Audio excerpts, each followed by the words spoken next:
বাংলাদেশের খেলাধুলা বা স্পোর্ট অফ বাংলাদেশ যুব ও ক্রীড়া মন্ত্রণালয় প্রতিষ্ঠিত 1984 সালে, জাতীয় ক্রীড়া পরিষদ প্রতিষ্ঠাকাল 1974 সালে, বাংলাদেশ ক্রীড়া শিক্ষা প্রতিষ্ঠান বা বিকেএসপি, জিরানী সাভার, ঢাকা 14 এপ্রিল 1986 সালে প্রতিষ্ঠিত, জাতীয় যুব উন্নয়ন ইনস্টিটিউট 1998 সালে প্রতিষ্ঠিত। আন্তর্জাতিক ক্রীড়াঙ্গনে বাংলাদেশ নারী বিশ্বকাপ ক্রিকেট প্রথম অংশগ্রহণ করে 2022 সালে নিউজিল্যান্ডে অনুষ্ঠিত 12তম নারী বিশ্বকাপ ক্রিকেটে। 1973 সালে ইংল্যান্ডে প্রথম নারী বিশ্বকাপ ক্রিকেট অনুষ্ঠিত হয়।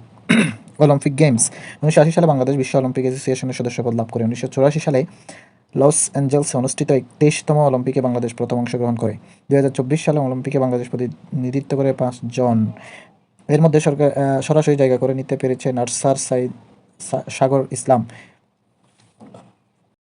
কমনওয়েলথ গেমস 1978 সালে কানাডায় এডমন্টনে অনুষ্ঠিত 11তম আসরে বাংলাদেশ প্রথম অংশগ্রহণ করে। এশিয়ান গেমস 1978 সালে ব্যাংককে অনুষ্ঠিত এশিয়ান গেমসের 8ম আসরে বাংলাদেশ প্রথম অংশগ্রহণ করে। দক্ষিণ এশীয় গেমস 1984 সালে নেপালের কাঠমান্ডুতে অনুষ্ঠিত সাফ গেম এর প্রথম আসরে অংশগ্রহণ করে। ঢাকা এই পর্যন্ত সাফ গেমে অনুষ্ঠিত হয় 3 বার, 85, 95 এবং 2010 সালে।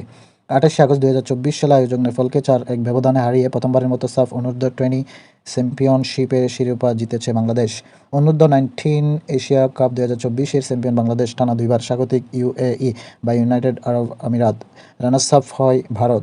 জাতীয় ক্রীড়া সঙ্গীত, যেই গানটি বাংলাদেশে ক্রীড়া সঙ্গীত হিসেবে ব্যবহৃত হয়। বাংলাদেশের দুরন্ত সন্তান আমরা দুর্দম দুর্জয়। রচয়িতা সেলিনা রহমান এবং সুরকার খন্দকার নুরুল আলম।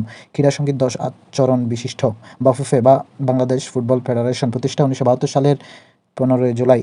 প্রেসিডেন্টের মেয়াদ 4 বছর। বর্তমান প্রেসিডেন্ট তাবিদ আওয়াল। ফিফার সদস্যপদ লাভ করে 1976 সালে।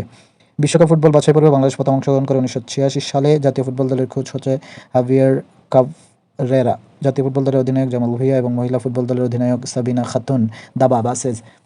বাংলাদেশের গ্র্যান্ডমাস্টার হচ্ছে বর্তমানে 5 জন, যথাক্রমে নিয়াজ মুর্শেদ, যিনি 1987 সালে দক্ষিণ এশিয়ার প্রথম গ্র্যান্ডমাস্টার। এর পরবর্তীতে আছে জিয়াউর রহমান, রিফাত বিন সাত্তার, আবদুল্লাহ আল রাকিব, এনামুল হক রাজীব। বাংলাদেশের একমাত্র নারী দাবাড়ু হচ্ছে রানী হামিদ।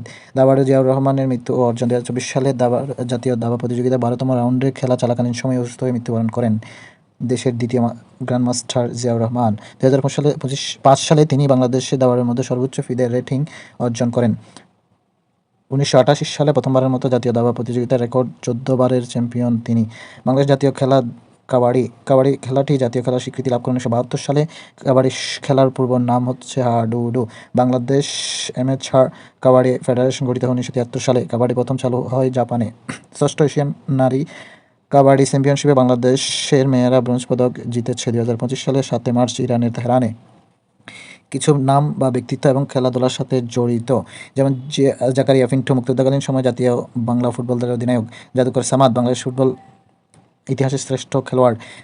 গর্ডন গ্রিনিজ 1997 সালে আইসিসি ট্রফি জয়ী জাতীয় ক্রিকেট দলের কোচ। রানী হামিদ বাংলাদেশের একমাত্র আন্তর্জাতিক মহিলা দাবাড়ু, 20 বার জাতীয় দাবাড়ি চ্যাম্পিয়ন হয়। রাজেন দাস প্রথম বাংলাদেশি হিসেবে ইংলিশ চ্যানেল অতিক্রমকারী, 6 বার গিনিস বুক অব রেকর্ড অর্জন করে। আরতি সাহা ইংলিশ চ্যানেল অতিক্রমকারী প্রথম এশীয় এবং বাঙালি নারী। এনামুল হক মনি প্রথম বাংলাদেশি টেস্ট আম্পায়ার। সিদ্দিকুর রহমান একমাত্র আন্তর্জাতিক গলফার, সরাসরি অলিম্পিক খেলায় প্রথম বাংলাদেশি 2016 সালে। রোমান সানা 2019 সালে বিশ্ব আর্চারিতে ব্রোঞ্জ পদক লাভ করেন এবং সরাসরি অলিম্পিক খেলা দ্বিতীয় বাংলাদেশি। মুর্শেদ আলী খান আইসিসি আম্পায়ারের আন্তর্জাতিক প্যানেলে যুক্ত হন। মারিয়া ফেরদৌসি প্রথম বাংলাদেশি আয়রন লেডি। কাশফিয়া আরফা তিনি হচ্ছে বাংলাদেশের প্রথম নারী রেসার।